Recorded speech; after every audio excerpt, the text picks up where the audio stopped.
Welcome back to my channel Sri BH Biology Tutorials. Student, in today's video we will discuss about what is the structure of Golgi body, which is also known as Golgi complex. In this video we will discuss about the entire structure, discovery, occurrence and location of Golgi body. So इस video को start करते हैं।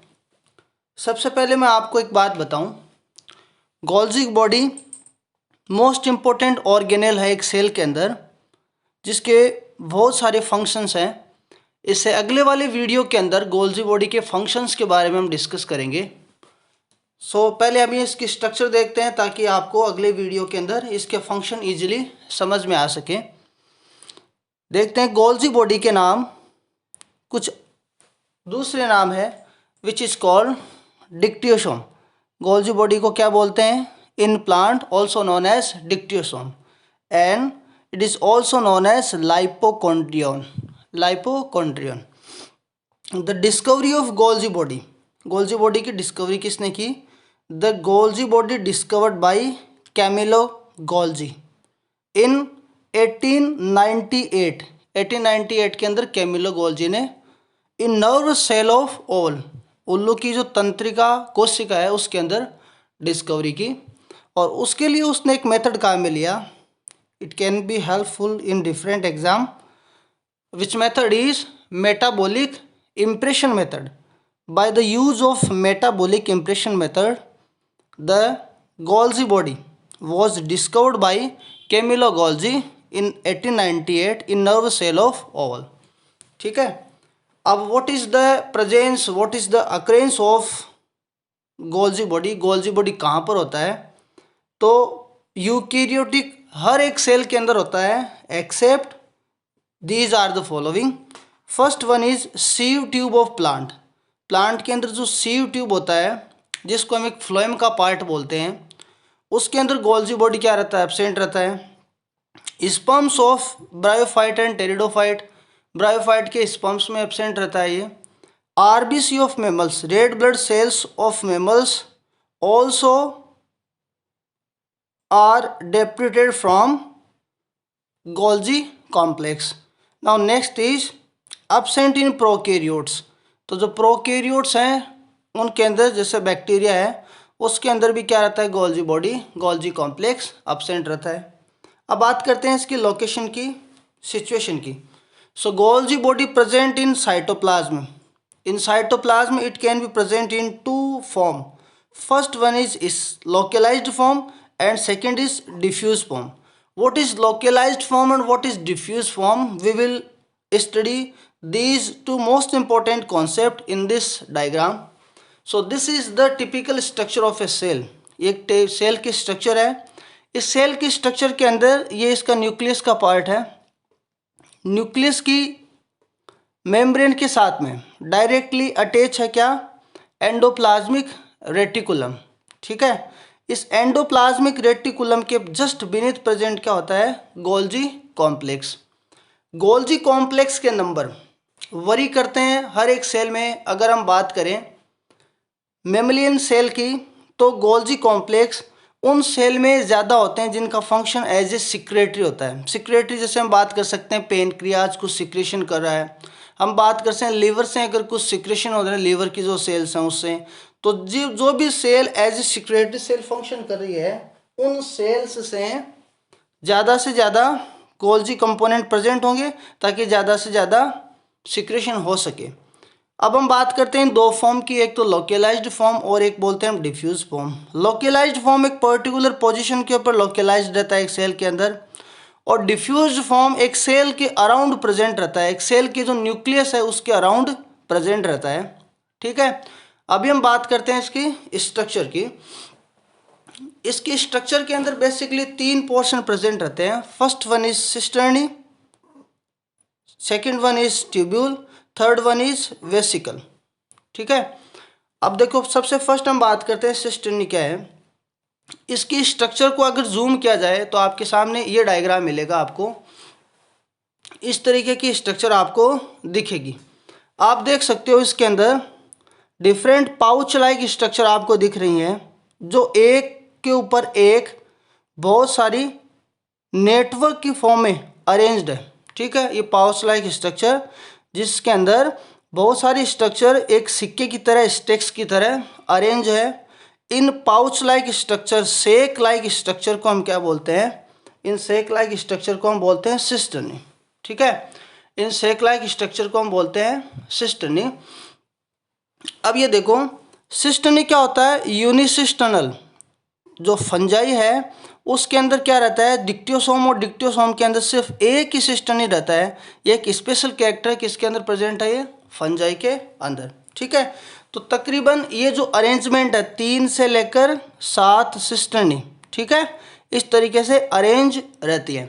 इन cisternae के बीच का जो area है, इन cisternae के बीच का एरिया जहाँ पर एक सिस्टर्नी दूसरी सिस्टर्नी के पास में अरेंज है, इस सिस्टर्नी को, इस एरिया को क्या बोलते हैं? Intercisternal space.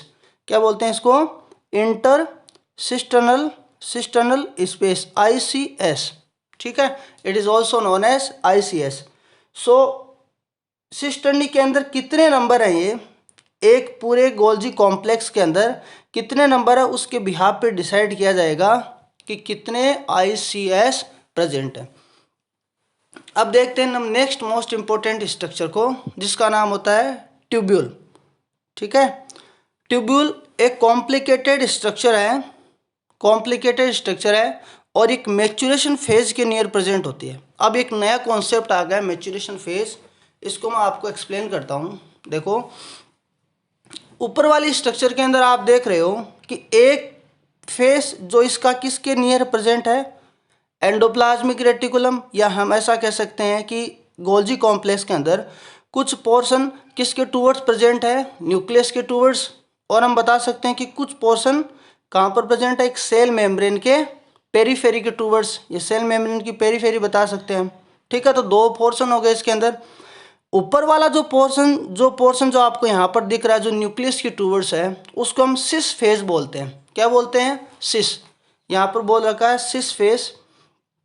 और इसकी जो शेप होती है वो कैसा होता है? ये कॉन्वेक्स। ये होता है कॉन्वेक्स शेप के अंदर, कॉन्वेक्स की तरह अरेंज होता है। ये थोड़ा सा क्या रहता है? ये इन्वर्टेड रहता है, थोड़ा सा मुड़ा हुआ सा रहता है। और नीचे वाला जो फेज है उसको हम क्या बोलते हैं? नीचे वाले पोर्शन को बोलते हैं ट्रांस फेज। और ये ट्रांस फेज कहाँ पर प्रेजेंट रहता है? पेरीफेरी के towards, TRANS, trans phase. Cis phase is also known as forming phase. क्या बोलते हैं इसको हम? फॉर्मिंग फेज, क्योंकि ये बनता है किसके टूवर्ड्स? न्यूक्लियस के टूवर्ड्स। और उसके बाद में नेक्स्ट कौन सा आता है? Trans phase is also known as maturation phase. ये क्या हो गया? ये मैच्योर फेज है, मेच्योर फेज है इसका। उसके बाद नेक्स्ट है, it is also known as concave phase. ये क्या हो गया? कॉनकेव। इसकी जो शेप है वो कैसी होती है? कॉनकेव लेंस की तरह। ठीक है, तो ये बेसिक स्ट्रक्चर हो गई इसके बारे में। अभी हम देखते हैं ट्यूब्यूल क्या हो गया? Complicated near maturation phase.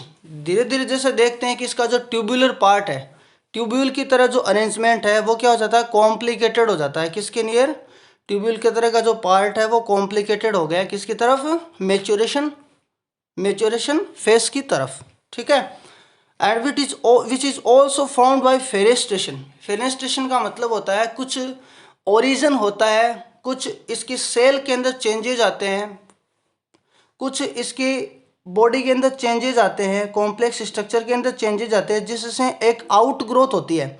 इस आउट ग्रोथ को ही हम क्या बोलते हैं? फेनेस्ट्रेशन बोलते हैं। इस आउट ग्रोथ के कारण क्या होता है? इसके ट्यूबुलर पार्ट का फॉर्मेशन होता है। ट्यूब्यूल का हम बता सकते हैं कि इस तरीके से जो स्ट्रक्चर होती है उसको हम ट्यूबुलर स्ट्रक्चर बोलते हैं।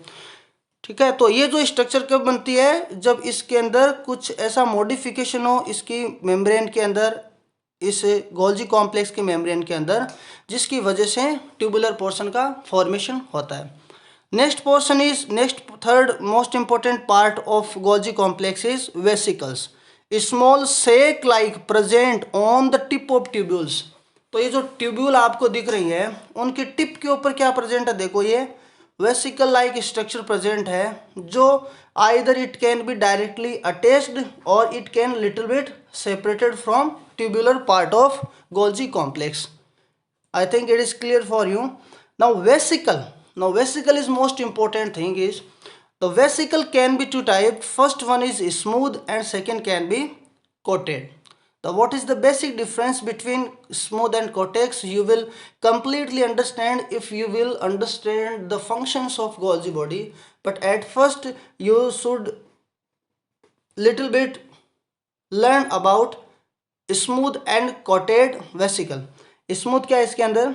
Secretary substance and secretion vesicle. अब आपको पता है कि जो गोल्जी कॉम्प्लेक्स है उसका मेन जो फंक्शन होता है वो होता है सिक्रेशन. एक सेल से कुछ भी कंटेंट अगर सिक्रेट हो रहा है, जैसे मान लो मेमोरी ग्लैंड से कुछ कंटेंट सिक्रेट हो रहा है, वहाँ की जो सेल से कुछ कंटेंट सिक्रेट कर रही है. एक सेल से मान लो जाइमोजन सिक्रेट हो रहा है, एक सेल से मान लो अगर म्यूकस सिक्रेट हो रहा है. ठीक है, मान लो कोई सेल है पेनक्रियाज के अंदर प्रेजेंट है, उसका काम एज ए मटेरियल को सिक्रेट करना है, एक सेल से दूसरी सेल, एक सेल से बाहर की ओर सिक्रेट करना है, जिसको हम एक्सोसाइटोसिस भी बोलते हैं. तो ऐसे फंक्शन को कंप्लीट करने वाली जो गोल्जी कॉम्प्लेक्स है उसकी वेसिकल है, उसको हम क्या बोलते हैं? Smooth vesicle. ठीक है. और दूसरी होती है जिसको बोलते हैं coated. Coated is also known as rough vesicle. अब ये रफ क्यों हुई?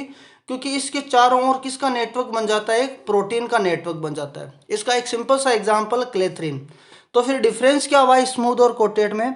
कोटेड वेसिकल का मेन फंक्शन होता है सेल के अंदर ही, इनसाइड द सेल, कोई भी मटेरियल को गोल्जी बॉडी से मान लो लाइसोसोम के अंदर ट्रांसफर करना है. किसी भी वेसिकल को गोल्जी बॉडी से अगर कोई भी सिक्रेशन को लेके जाना है, गोल्जी कॉम्प्लेक्स से किसी भी प्रोटीन कोट को कवर करके किसी भी मटेरियल को लेके जाना है किसके पास? लाइसोसोम के पास. तो इसको कौन लेके जाएगा? ये कोटेड वेसिकल. तो ये बेसिक डिफरेंस हो गया स्मूथ और कोटेड के अंदर. कोटेड किससे कवर है? प्रोटीन से. तो इस तरीके से आपने एक बेसिक स्ट्रक्चर पढ़ी किसकी? गोल्जी कॉम्प्लेक्स की. आई होप ये वीडियो आपको पसंद आया होगा. अगर ये वीडियो आपको अच्छा लगा तो वीडियो को लाइक करना और चैनल को सब्सक्राइब करना ताकि आप इस तरीके के वीडियो और भी देख सको. Thank you so much.